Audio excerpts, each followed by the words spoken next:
Assalamualaikum warahmatullahi wabarakatuh. Bismillahirrahmanirrahim. Alhamdulillah. Pada hari ini kita sudah memasuki pembahasan untuk bab 2, yaitu terkait koordinat kartesius. Nah, untuk koordinat kartesius ini yang pertama akan kita bahas yaitu terkait posisi titik pada bidang koordinat. Baiklah, langsung saja. Pembahasan yang pertama yaitu mengenai membaca posisi objek menggunakan bidang koordinat. Jadi ini kita lihat ya. Nah, pada gambar di samping, sumbu mendatar diberi kode dengan huruf abjad. Jadi ini ya, sumbu mendatar yang ini, yang A, B, C, D, E sampai K di sini gambarnya. Ini dia disebut sebagai sumbu mendatar diberi kode huruf abjad. Kemudian sumbu tegak diberi kode bilangan. Jadi ini sumbu tegak, kodenya adalah kode bilangan dari 0, 1, 2, 3 dan seterusnya. Maka untuk membaca posisi objek itu dimulai dari sumbu yang mendatar. Jadi dimulai dari sini. Nah, kita lihat ya, di sini posisi hotel dia terletak pada koordinat C,5. Kita lihat ya. Ini hotel di sini. Kita lihat dulu sumbu yang mendatar. Berarti kita lihat sumbu yang mendatarnya di sini, posisi hotel ada di huruf C. Kemudian kita lihat lagi posisi sumbu yang tegak.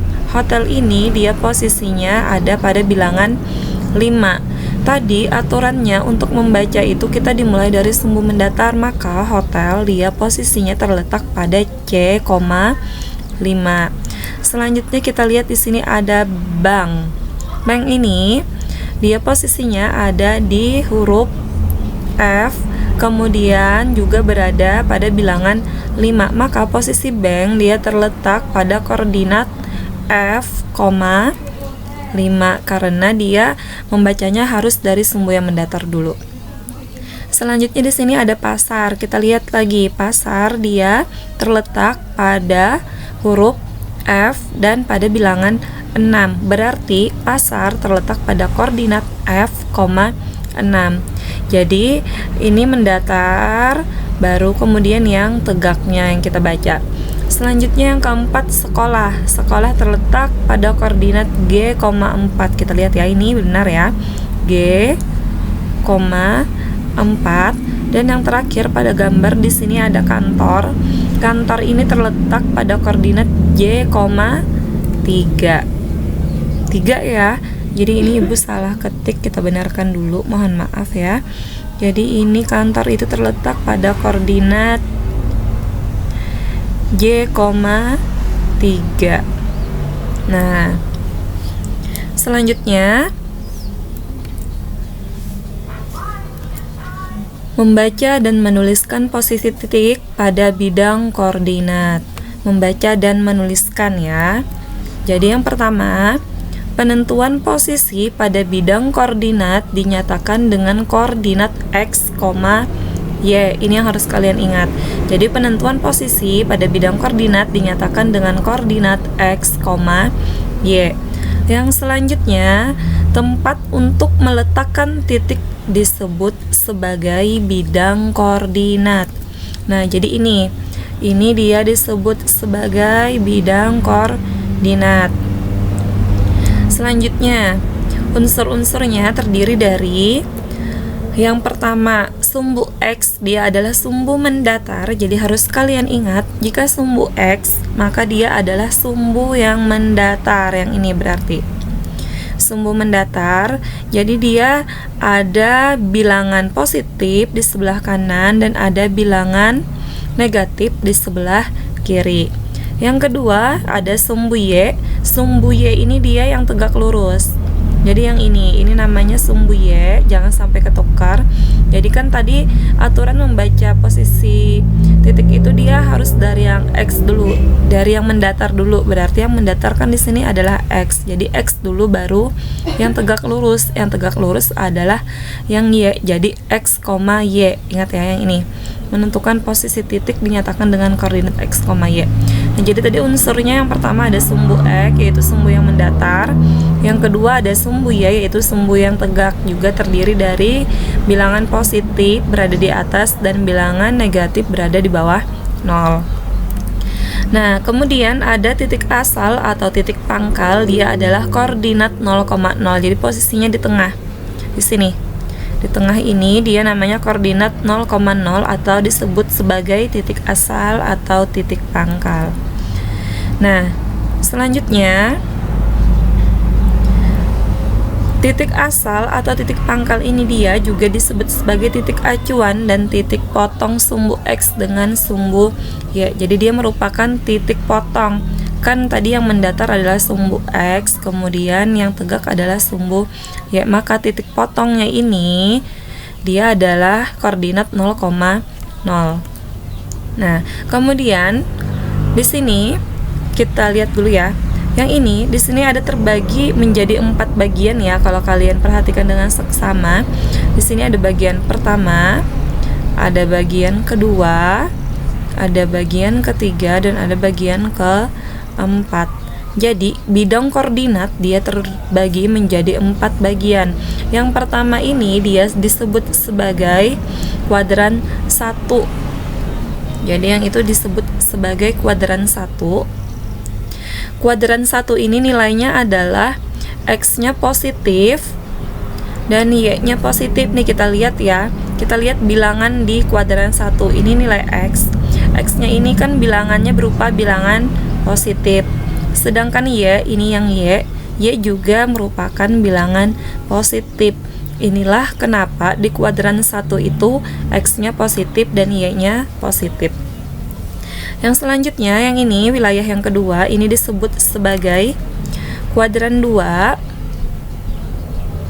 Kuadran 2 ini X-nya negatif, Y-nya positif. Coba kita lihat ya. Nih, X-nya negatif. X tadi kan dia adalah sumbu yang mendatar. Jadi coba lihat, ini dia bilangannya terdiri dari bilangan negatif. Sedangkan Y-nya masih yang di atas ya, di atas 0, maka nilainya adalah positif. Jadi, jika pada kuadran 1 tadi X-nya positif dan Y positif, maka pada kuadran 2 X-nya negatif dan Y-nya positif. Sekarang kita lihat kuadran 3. Kuadran 3, di sini kita lihat ya. Kuadran 3 itu kita lihat X-nya dia negatif dan Y-nya juga negatif karena posisinya di bawah 0. Jadi dia nilainya negatif. Jadi untuk kuadran 3 X-nya negatif dan Y-nya negatif. Yang selanjutnya wilayah yang keempat. Wilayah yang keempat disebut sebagai kuadran 4. Posisi Y di sini Y-nya akan berada di bawah. Maka dia nilainya negatif dan X-nya berada di sebelah kanan dari 0, maka nilainya positif. Jadi tadi bidang koordinat itu dia terbagi menjadi 4 kuadran, ada kuadran 1, 2, 3, dan 4. Dan untuk nilai positif atau negatifnya bisa kalian lihat dari garis bilangannya ini. Kalau kuadran 1 dia berada di posisi dia berada di posisi positif keduanya, jadinya X-nya positif, Y-nya positif. Sedangkan pada kuadran 2 X-nya berada di sebelah kiri, maka nilainya negatif. Sedangkan Y-nya berada di atas, maka nilainya positif. Nah, pada kuadran 3 X-nya negatif dan Y-nya juga negatif karena berada di sebelah kiri dari 0 dan berada di bawah 0. Nah, sedangkan kuadran 4 dia X-nya yang positif, sedangkan Y-nya adalah negatif. Nah, semoga bisa kalian pahami dulu untuk ini kuadran 1, 2, 3, dan 4 dan unsur-unsur yang terdapat pada bidang koordinat. Nah, selanjutnya untuk cara membaca posisi titik pada bidang koordinat adalah yang pertama kita gunakan titik asalnya yaitu 0,0 sebagai titik acuan. Yang kedua, nilai X pada sumbu X adalah banyak langkah atau satuan arah mendatar ke kiri atau ke kanan. Nah, yang selanjutnya, langkah yang ketiga, nilai Y pada sumbu Y adalah banyak langkah atau satuan arah tegak ke atas atau ke bawah. Contohnya di sini, ini ada bidang koordinat. Di sini ada titik A, titik B, titik C, dan titik D. Sekarang kita tentukan koordinat titik A. Tadi, cara membaca posisi titik pada bidang koordinat adalah dengan menggunakan titik asal. Di sini kita tahu bahwa titik asalnya adalah yang di tengah ini, 0,0, dia sebagai titik acuan kita. Kemudian kan tadi kita harus menuliskannya X, Y, berarti kita harus fokus dengan sumbu yang mendatar dulu. Tadi nilai X pada sumbu X adalah banyak langkah. Jadi dari titik acuan ke si koordinat titik A ini ada berapa langkah? Kita hitung ya. 1, 2, 3, 4, 5. Ada sebanyak 5 langkah. Berarti X-nya sama dengan 5. Nah, jadi ini kita baru menentukan nilai dari X. Selanjutnya untuk nilai Y, kita hitung lagi banyak langkahnya. Kita hitung ya. 1, 2. Karena dia arahnya ke atas, maka Y-nya bernilai positif. Berarti Y-nya sama dengan berapa? Ya, sama dengan 2 karena 2 langkah. Jadi, nah ini caranya tadi ya, dari titik 0,0 untuk mencapai titik A harus melangkah 5 satuan ke kanan kan. Tadi ini 1, 2, 3, 4, 5. Maka X-nya sama dengan 5. Kemudian 2 satuan ke atas kan, ini 1, 2. Maka Y-nya sama dengan 2. Nah, ini sama dengan yang ini sudah. Maka koordinat titik A kan tadi dia X, Y. X, Y. Maka kita lihat angka-angkanya tadi, X-nya sama dengan 5, Y-nya sama dengan 2. Berarti koordinat titik A berada di posisi 5,2. Semoga bisa dipahami. Nah, di sini jadi A-nya dia berada di posisi 5,2. Yang selanjutnya kita akan menentukan koordinat titik C. Caranya sama. Dari titik 0,0 kita hitung untuk mencapai titik C ada berapa langkah. Kita hitung ya. Ini Ibu ganti dulu warnanya menjadi warna ungu. Nah, kita hitung dari titik acuan. Dari titik acuan 0 kepada titik C ada berapa langkah? Kita hitung ya. 1, 2, 3, 4, 5. Ada 5 langkah, tapi kita lihat dia arahnya ke kanan atau ke kiri. Lihat ya, berarti dia arahnya ke sini, berarti ke kiri. Kalau ke kiri berarti nilainya adalah negatif, berarti X-nya sama dengan negatif 5. Nah, dx-nya sama dengan negatif 5. Kemudian dari sini kita hitung lagi dia untuk sumbu Y-nya berapa langkah. 1, 2, 3. Berarti kita lihat lagi, dia ada 3 langkah, Y-nya sebanyak 3 langkah, tapi dia arahnya ke bawah. Kalau ke bawah maka nilainya negatif, maka Y-nya sama dengan negatif 3. Jadi diingat ya, kalau dia arahnya ke kanan atau ke atas maka nilainya positif, tapi kalau arahnya ke kiri atau ke bawah maka nilainya adalah negatif. Maka di sini berarti X, Y, maka di sini koordinat titik C adalah negatif 5, negatif 3. Jadi X, Y. Jadi X-nya dulu negatif 5, Y-nya adalah negatif 3. Jadi negatif 5, negatif 3 untuk koordinat titik C. Sekarang coba kalian lihat untuk koordinat titik B, berarti dia adalah negatif 3, berapa? Ini untuk titik B negatif 3, Iya, jadi untuk B koordinat negatif 3,2. Kalau yang D berarti X-nya berapa di sini? 3, negatif 4. Nah, jadi boleh ya, boleh kalian hitung dulu langkahnya ada berapa langkah, atau langsung kalian lihat bilangannya berapa. Tapi ini khusus untuk yang titik asalnya adalah 0,0. Bisa dipahami? Oke, kita lanjutkan. Untuk contoh soal yang pertama, gambarkan titik A negatif 2, negatif 3, B 6, negatif 3, C 8,4, dan D 0,4 pada bidang koordinat. Hubungkan dengan garis lurus antara titik A dengan titik B dengan titik C dengan titik D, dan titik D dengan titik A. Tentukan bangun datar apakah yang terbentuk. Kita jawab ya. Ini kita gambarkan dulu bidang koordinatnya. Kemudian tadi di sini diketahui bahwa koordinat titik A adalah negatif 2, negatif 3. Maka kita gambarkan dulu. Kita lihat X-nya berarti ini X ya, berarti negatif 2 itu adalah X dan Y-nya adalah negatif 3 karena dia X, Y. Berarti kita gambarkan dulu titik A di posisi negatif 2, negatif 3. Berarti di sini posisinya yaitu adalah titik A. Selanjutnya titik B posisinya di 6,3. Berarti X-nya 6, Y-nya negatif 3. Kita lihat ya, X-nya 6, ini kan X ya, ini X. X-nya 6, Y-nya negatif 3. Berarti di sini itu adalah titik B. Selanjutnya yang C adalah 8,4. Berarti X-nya 8, Y-nya adalah 4.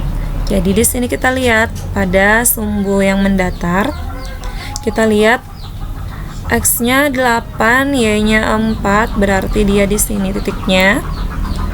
Titik C, kemudian titik D-nya 0,4, berarti X-nya 0. X0 berarti di sini ya. X0, Y-nya 4, berarti di sini. Nah, dapatlah kita titik A, B, C, dan D. Selanjutnya tadi perintah soal, hubungkan dengan garis lurus antara titik A dengan titik B. Nih, titik A dengan titik B ya, ada pada soal ya perintahnya, titik A dengan titik B. Kemudian titik B dengan titik C kita hubungkan. Selanjutnya titik C dengan titik D, dan titik D dengan titik A. Bangun datar apakah kira-kira yang terbentuk? Bisa kalian lihat? Ya, karena sisi AB sejajar dan sama panjang dengan sisi CD, ya. Sisi AB dia sejajar dan sama panjang dengan sisi CD, dan sisi BC dia sejajar dan sama panjang dengan sisi AD. Maka bangun datar yang terbentuk adalah bangun jajar genjang. Jadi diingat ya sifat-sifat dari beberapa bangun datar yang sudah pernah kita pelajari pada kelas 7. Nah, ini contoh soal yang pertama. Nah, jadi bangun datar yang terbentuk adalah jajar genjang. Nah, selanjutnya ada contoh soal yang kedua. Ada persegi KLMN mempunyai koordinat titik K 2,1, L 8,1, dan N 2,6. Tentukan koordinat titik M. Maka kita gambarkan dulu bidang koordinatnya supaya memudahkan kita. Kemudian kita tuliskan ya titiknya. Di situ kan ada titik K 2,1. Kemudian ada titik L 8,1, berarti di sini. Kemudian N-nya 2,6, berarti di sini. Titik N 2,6. Tentukan koordinat titik M. Ini kita hubungkan dulu ya. Kan tadi kita ketahui di soal bahwa dia berupa persegi. Jadi gambarnya itu pasti ya ini ke sini, dan nggak mungkin L ke N karena nanti bentuknya nggak jadi persegi. Jadi yang mungkin untuk dihubungkan dengan garis ya berarti adalah K dengan N. Nah, tadi sebelumnya kita lihat dulu jarak antara K dengan L, dia ini ada 6 satuan. Bagaimana cara menghitungnya? Kita lihat ini ya. Antara K dengan L kita hitung ada 1, 2, 3, 4, 5, 6. Jadi K dengan L ini dia berjarak 6 satuan. Kemudian K dengan N kita hitung 1, 2, 3, 4, 5. Nah, 6. Jadi dia juga 6 satuan. Selanjutnya ini antara yang ini. Nah, sekarang maaf, ini ada sedikit kesalahan ya. Ini kita hapus dulu untuk soal yang ini. Ini kita ganti dulu soalnya. Jadi kita ganti dulu. Ini ada sedikit kesalahan, Ibu perbaiki dulu. Oke, mohon maaf ya anak-anak ya. Jadi ini sudah Ibu perbaiki soalnya. Untuk contoh soal nomor 2, persegi KLMN mempunyai koordinat titik K 2,1, L 7,1 dan N 2,6. Tentukan koordinat titik M. Jadi tadi ada sedikit perubahan pada ini, pada koordinat titik ini, titik L tadi dia 8, ini Ibu ganti menjadi 7. Nah, sekarang tadi caranya yang pertama kita gambarkan dulu bidang koordinatnya. Kemudian kita tuliskan, kita tempatkan posisi titik K yaitu 2,1, berarti di sini posisi titik K 2,1, kemudian L-nya 7,1. Ini 7,1. Kemudian N-nya 2,6. Jadi ini ya berarti X-nya 2, Y-nya 6, jadi 2,6 di sini. Nah, Y 2,6. Tentukan koordinat titik M. Maka kan tadi kita ingin menentukan persegi ya. Kita tahu kalau persegi kemungkinan KLMN itu berarti K dihubungkan dengan L. Nah, sekarang kita hitung tadi. Kita hitung jarak antara K dengan L ada berapa satuan? 1, 2, 3, 4, 5. Jadi ada 5 langkah dari K menuju L, maka dia besarnya adalah 5 satuan. Nah, selanjutnya kita hubungkan lagi K dengan N. Kita hitung lagi jaraknya kira-kira berapa? 1, 2, 3, 4, 5. Dia juga 5 satuan karena persegi kan harus sama ya. Panjang antara yang ini dengan yang ini harus sama karena tadi kita ketahui bahwa bentuknya adalah persegi.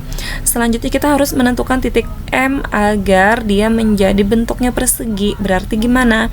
Kalau di sini 5, berarti ini ke sini nanti juga harus 5 satuan. Kalau yang ini 5 satuan, yang ini juga harus 5 satuan. Nah, kalau kalian hitung ini benar ya, dia juga 5 satuan. Nah, ini 1, 2, 3, 4, 5. Nah, kemudian di sininya juga harus 5 satuan. Kita hitung aja. 1, 2, 3, 4, 5. Nah, sudah sama-sama 5 satuan. Berarti di sini benar adalah titik M. Berarti titik M dia posisinya ada di koordinat 7,6. Jadi dilihat 2,1 berarti X, Y. Berarti X-nya 2, Y-nya 1. Makanya tadi posisi K-nya di sini. L-nya 7,1 berarti X-nya 7, Y-nya 1. Makanya di sini 7,1-nya adanya di sini. Nah, jadi begitu caranya. Nah, jadi koordinat titik M adalah 7,6. Contoh soal ketiga.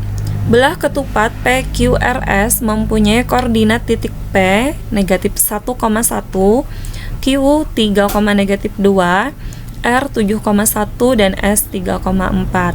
Tentukan yang pertama panjang diagonal-diagonalnya, kemudian yang B luas bidang belah ketupat. Cara penyelesaiannya gimana? Jadi sama, langkah awalnya kita gambar dulu bidang koordinatnya. Jadi kalian kalau menggambar itu jaraknya harus sama ya, antara 0 ke 1 dengan 1 ke 2, 2 ke 3 itu jaraknya harus sama. Gunakan penggaris atau gunakan buku atau kertas rimin yang sudah ada petak-petak seperti ini. Jadi jaraknya ini harus sama supaya saat menggambar nanti gambarnya benar-benar terlihat bentuk yang dimaksudnya seperti apa. Nah, sekarang kita gambarkan titik P-nya ada di koordinat negatif 1,1. Berarti X-nya negatif 1, Y-nya 1. Ya. Ini X, Y. Berarti X-nya negatif 1, Y-nya sama dengan 1. Ini kan X ya yang mendatar. Negatif 1, Y-nya tegak lurus 1. Berarti di sini. Nih. Negatif 1,1. Selanjutnya Q-nya 3,2, berarti X-nya 3, Y-nya negatif 2. X 3 berarti di sini, Y-nya negatif 2, berarti ke bawah negatif 2. Nah, yang ini. Maka di situ adalah posisi Q. Kemudian R-nya 7,1 di sini, 7,1 ya, X-nya 7, Y-nya 1. Tuh R dan S-nya adalah 3,4. Nih, 3,4. Sekarang kita hubungkan. Belah ketupat ya, bentuknya adalah belah ketupat. Jadi belah ketupat kan kalian sudah tahu tuh bentuk belah ketupat seperti apa. Tinggal kita hubungkan garis P ke Q, Q ke R, kemudian R ke S, dan S ke P. Maka terbentuklah yang namanya belah ketupat. Nah, tadi yang ditanyakan adalah panjang diagonal-diagonalnya. Yang A panjang diagonal-diagonal. Nah, diagonal itu berarti kan yang ini, P ke R ini namanya diagonal, kemudian S ke Q ini namanya diagonal. Jadi ada dua diagonalnya di situ. Nah, ini yang pertama di sini ada diagonal PR. PR kita hitung panjang diagonal PR-nya ada berapa satuan. Nih, kita hitung ya.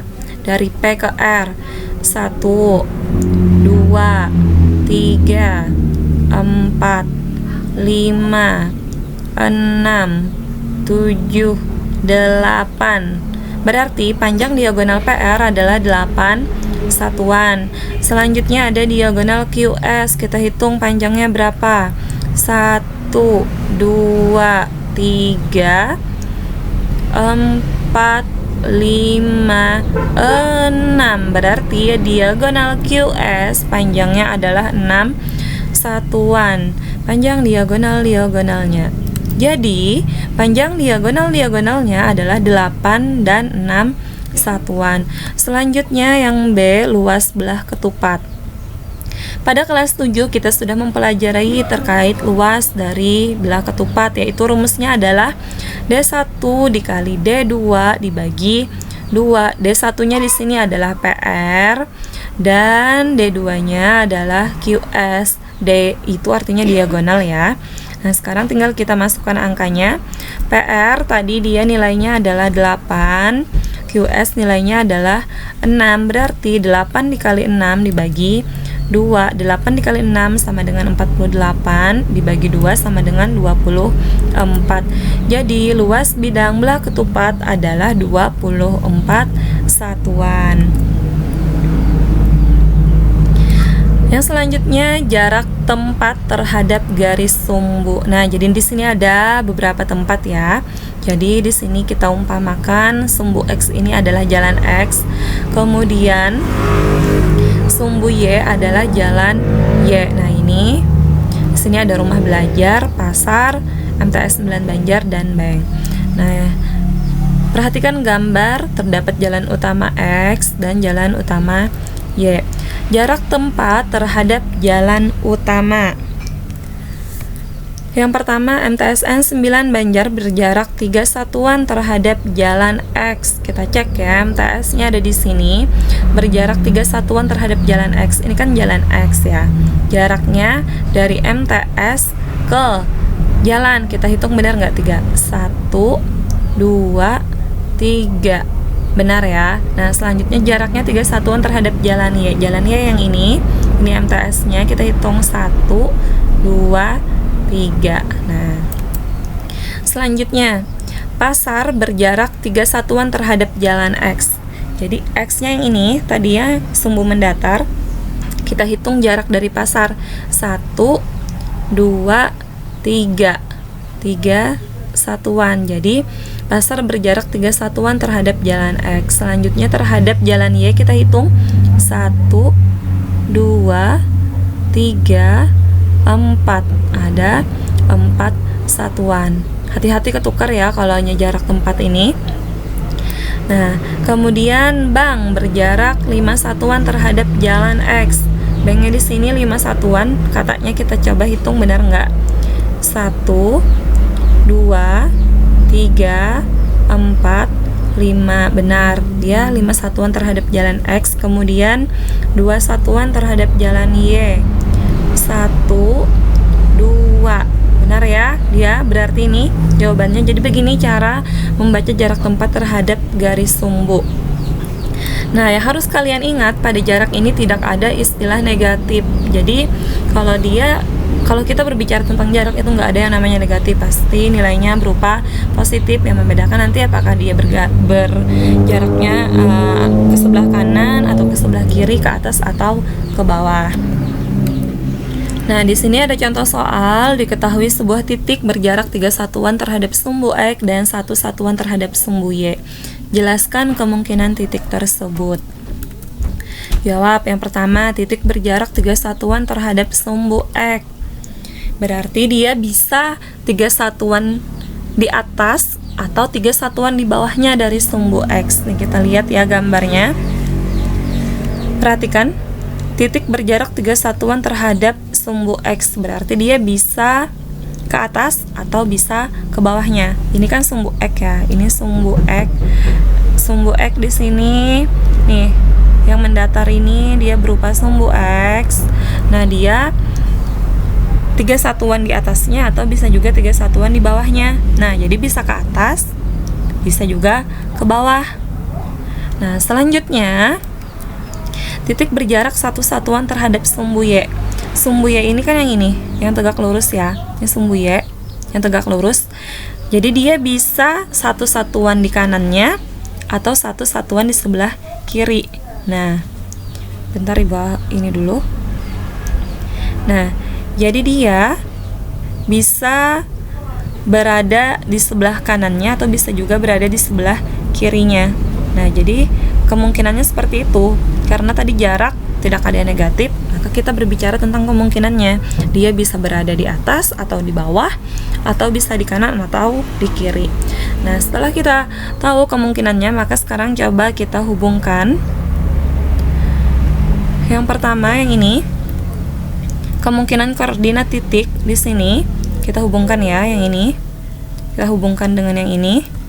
Nah, berarti kemungkinan yang pertama ini kita kasih nama titik A. Nah, kita lihat ya.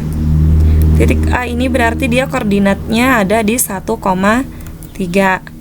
Kemudian kita hubungkan lagi yang kedua ini, yaitu titik B. Nah, B ini dia koordinatnya berada di negatif 1,3. Kemudian yang ini kita hubungkan lagi. Kita kasih nama titik C. Jadi sebarang ya, nama titiknya titik apa. Kalau tidak ditentukan di soal, terserah kita. Jadi titik C nya berarti negatif 1,3 karena dia posisinya di sebelah kiri dan di sebelah dan di bawah. Nah, selanjutnya yang keempat kemungkinannya adalah titik D. Dia posisinya ada di 1,3. Jadi kalau kita berbicara posisi koordinat titik itu ada negatif, ada positif. Tapi kalau kita berbicara mengenai jarak itu nggak ada yang namanya negatif. Semoga kalian bisa memahami maksud ibu yang ini. Nah, jadi dapatlah kemungkinan koordinat titik tadi, yaitu titik A 1,3, titik B negatif 1,3, C negatif 1, negatif 3, dan D-nya 1, negatif 3. Oke, sampai di sini dulu untuk pembahasan hari ini. Semoga apa yang Ibu sampaikan mudah kalian pahami dan kalian cerna. Jika masih ada yang belum paham, silahkan tanyakan di classroom. Sampai di sini dulu. Billahi taufiq wal hidayah. Wassalamualaikum warahmatullahi wabarakatuh.